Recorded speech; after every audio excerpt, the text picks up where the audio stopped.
there was a big tree, and there was a noose hanging from one of the branches. And we can hear this noise, like it's just kind of everywhere, like all around us. It wasn't like it was coming from a certain area. We can hear my father, and he is running really fast, and he's screaming to get in the truck. And we're scared, like I've never seen my father scared before.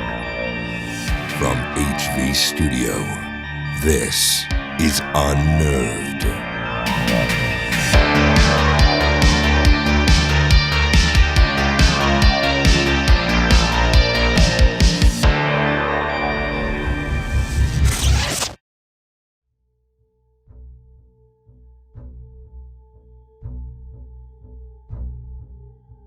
Welcome back to the Unnerved podcast, where normal people share their abnormal stories, and if you enjoy true stories of the strange and terrifying, then you're in the right place.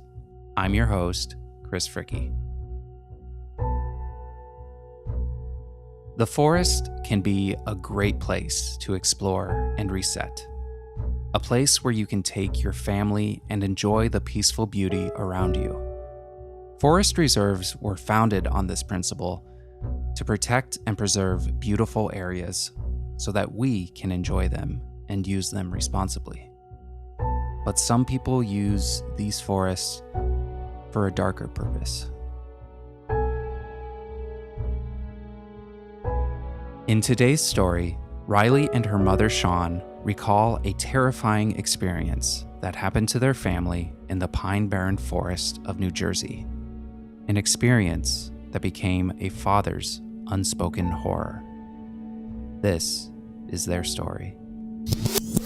So this story was one that was shared from my family members, primarily by my mother and my 3 aunts. So I think I have been told the story quite a few times, but the time that I remember the most clear was when I was in high school. I'm 23 now, and I have never really been able to shake the story from me. It's kind of something that has always been kind of a mystery passed down from all these different cousins and aunts and my mom. And I still think about it pretty consistently and wonder what happened to this day. And my grandfather passed away in June of 2020. He was 96, so he did live a long time, and he had a very interesting life. And he was a man who had a lot of secrets anyways, and this just happens to be another one that he kind of took with him. My grandfather, who I can give the pseudonym John, he was a man who was very callous and old-fashioned, and in reality, he was kind of an abusive man. I'm gonna be honest. When my mom had retold me the story at some different points in my life, I remember her saying, "I've seen my father scream. I've seen my father yell. I've seen my father beat people, but I've never seen him scared." And this was the first time that she had seen him actually scared. He was kind of an incompassionate man. He was racist as well. He was very much a macho man, and like I said, very callous, especially for the times. And he was also not at all religious or spiritual. He didn't believe in ghosts. He didn't really believe in God either. And this story takes place sometime in the 70s.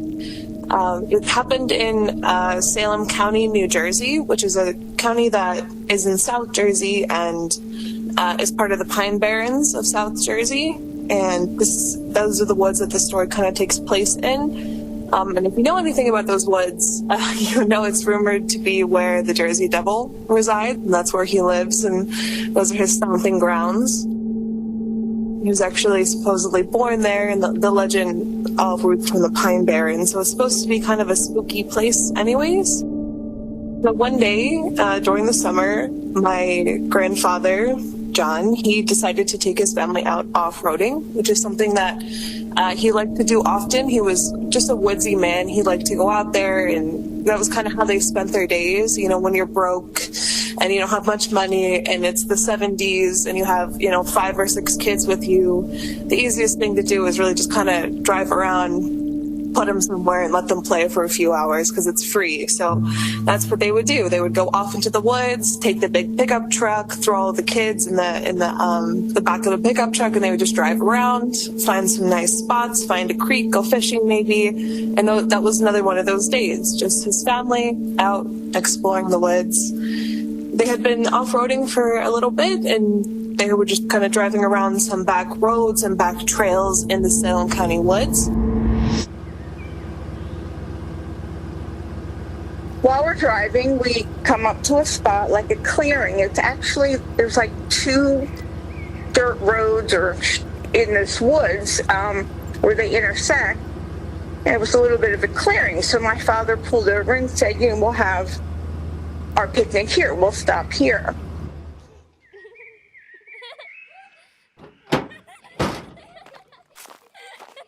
But when we looked out, there was like a little graveyard. Like not an official graveyard, with streets and roads to drive through. It was just some graves on the side of the road here. I don't know, maybe 20 graves.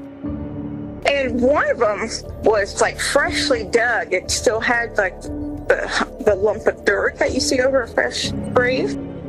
But the strangest, probably scariest thing was there was a big tree right along the road, and there was a noose hanging from one of the branches. And the noose was swaying, like back and forth. Very odd. But once we got out, my stepmother was, getting the food, out of the truck. We were unloading. We could hear something like a thumping, like a bass, like, it was almost like vibrating through the air, like a chanting, like a thumping chant. And we didn't know what it was. So my father, he said, well, I'm going to go look around, see what I can find. So he walked off. I can remember him walking away, and we're playing. We're throwing the frisbee around. My stepmom's setting up the picnic. And we can hear this noise. Like it's just kind of everywhere, like all around us. It wasn't like it was coming from a certain area. It just sounded like it was everywhere. Almost like a parade. You know how the music in a parade, you can just feel it? But it wasn't really music. It was more like chanting or thumping. So while we're playing frisbee and running around, we can hear my father. He's yelling. We can hear his voice. And we look down the street where he walked down, the way he went. And we look down and we can see him running. And he is running really fast and he's screaming. Hey! Get in the effing truck! Get in the effing truck! And he's terrified. So he's running and we're scared. Like I've never seen my father scared before. And he's terrified. And he's running so fast, so we don't know what to do. And when he catches up to us, when he's there, my stepmother's trying to pack up the food. And he's saying, throw it in the effing truck, get in the truck, get in the truck. And he's freaking out. And we're almost like stunned. We're not really moving, but we know we need to because he's so scared. So we get in the truck and he peels away and he takes off. And we're driving down these dirt roads, the dust is flying up, and we get the heck out of there.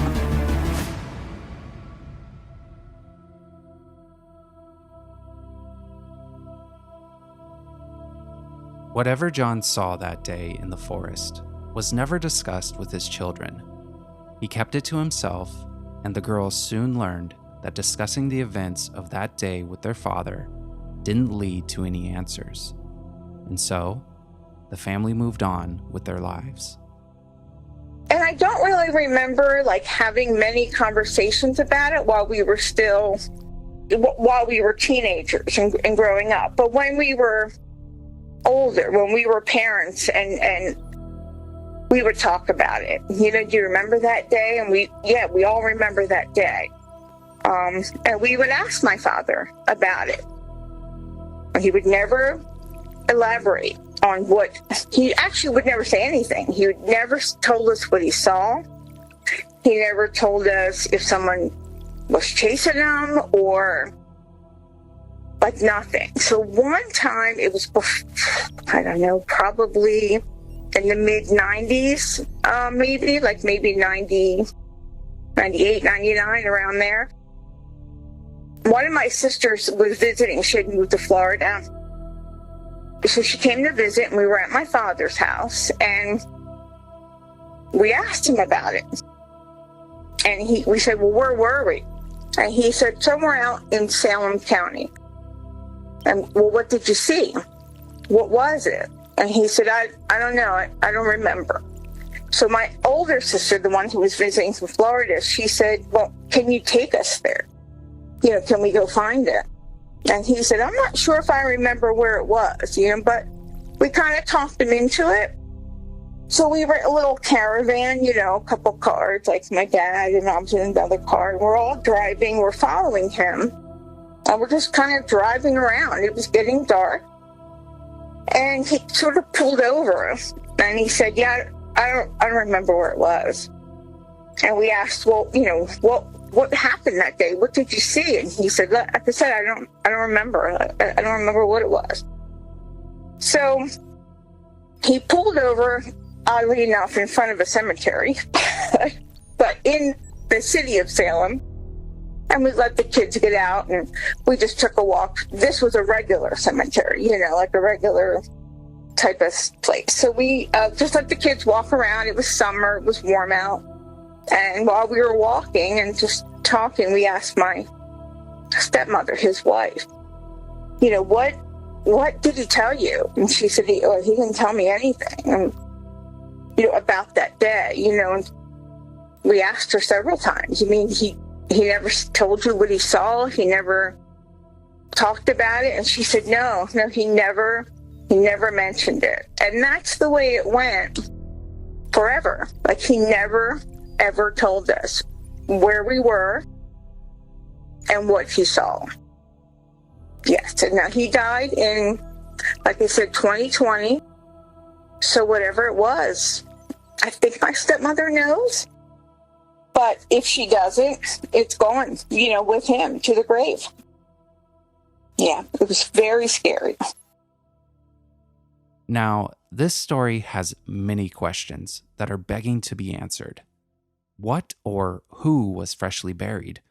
Were they hung from the noose? And who was chanting and beating drums deep in the forest? And most importantly, what did John see in the forest? What started as a joke 100 years ago, when a group of men donned bedsheets for a romp, has over the years attracted to it persons charged with acts of harassment, intimidation, and violence throughout the South. Even though the nation has been outraged for many years, the Ku Klux Klan persists with its bizarre ritual and trappings. Do you have any theories as to a cult or anything like that? What are your thoughts on what you think it might be? I do. I think it may have been the KKK. Like, they don't have like a large presence in South Jersey, but back then they were around. Like, when I was in high school, there was a girl that was in the Klan. She was only a teenager, but I remember her talking about it. So they were definitely here. And there were marches and parades and stuff where they would be there that, I heard about. I know the local paper, when there was the rally in Millville, New Jersey, and Vineland, New Jersey, which are in Cumberland County, there were parades, rallies, and it was a big thing. I didn't certainly go to those. My mother wouldn't have let us go, but it was a news event, and it wasn't just like a one-day thing. Like it was a period of time when that group was here and causing problems, you know. And I kind of also, you know, my sisters and I have kind of talked about it through the years, like maybe a satanic ritual. And I don't know anything about that. Like, I don't know of anyone who's, you know, been involved with that. But the KKK, I can definitely say, I remember when it happened here. Yeah, and if satanic, cult, KKK, whatever, if there's a place to meet and do that, it's definitely in the woods. Middle of the woods, exactly, yes. Maybe they were, you know, killing someone, not to be over dramatic, but, you know, there was a noose at this graveyard. Why was it there? You know, were they hanging someone? Is that what he saw? I mean, we go from it being nothing to this, you know, really horrible thing. But if it was the KKK and they were hanging someone in the woods, that this person would have at least been reported missing. There would have been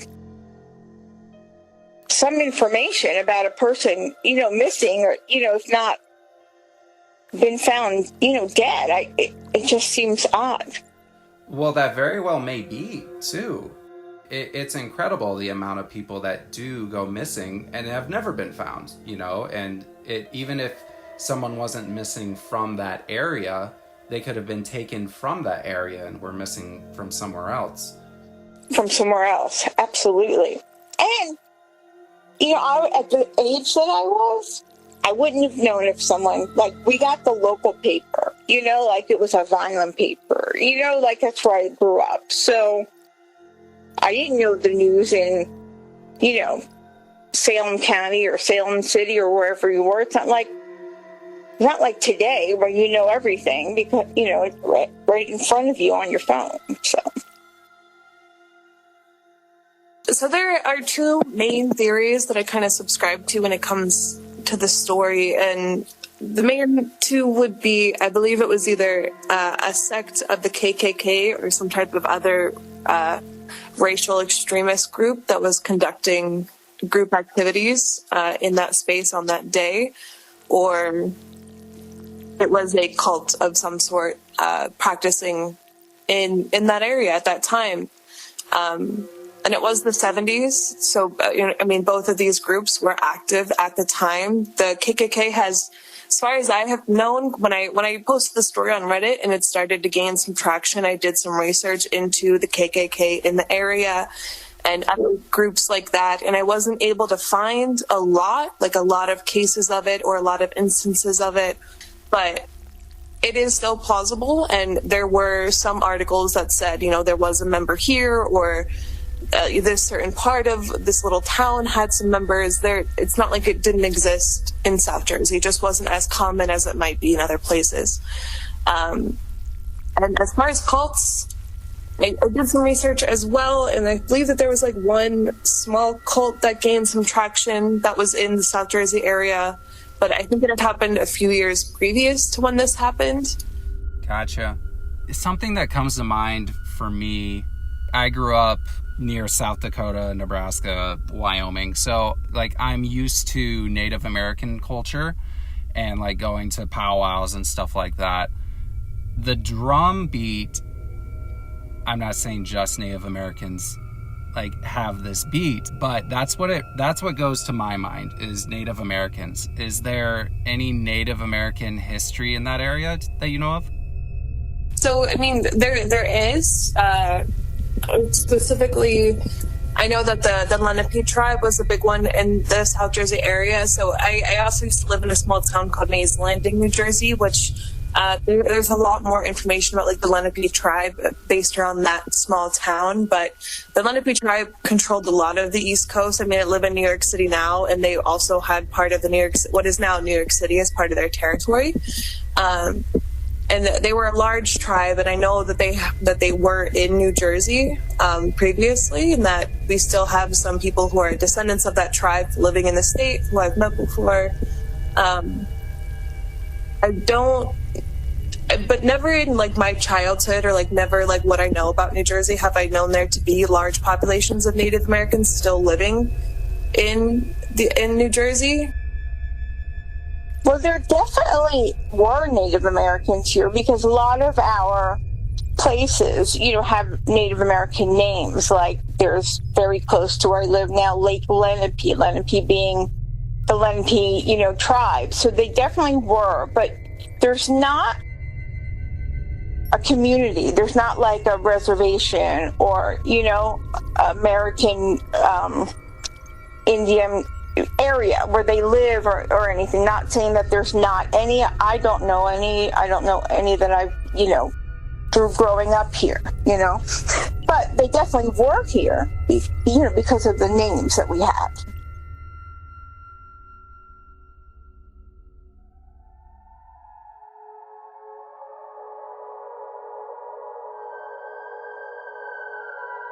Riley briefly mentioned that the Pine Barrens is also where the legend of the Jersey Devil was born.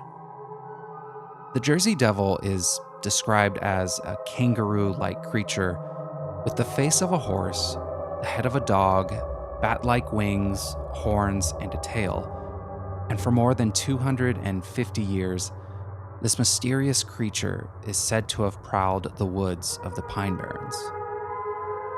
Though the legend is fascinating, it's hard to imagine how this creature could be linked to this story. Whether it was the KKK or a cult of some kind, we can only guess who it was. And what John saw that day in the forest may forever be a mystery.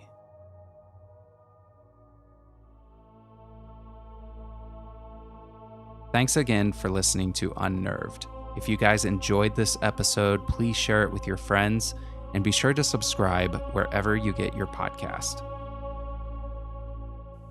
Next on Unnerved.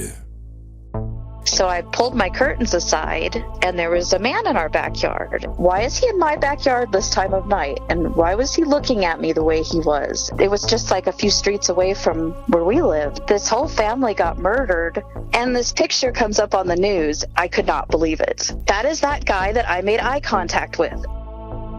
Share your story by writing the Unnerved Podcast at gmail.com. Follow us on social media at Unnerved Podcast. Thanks for listening.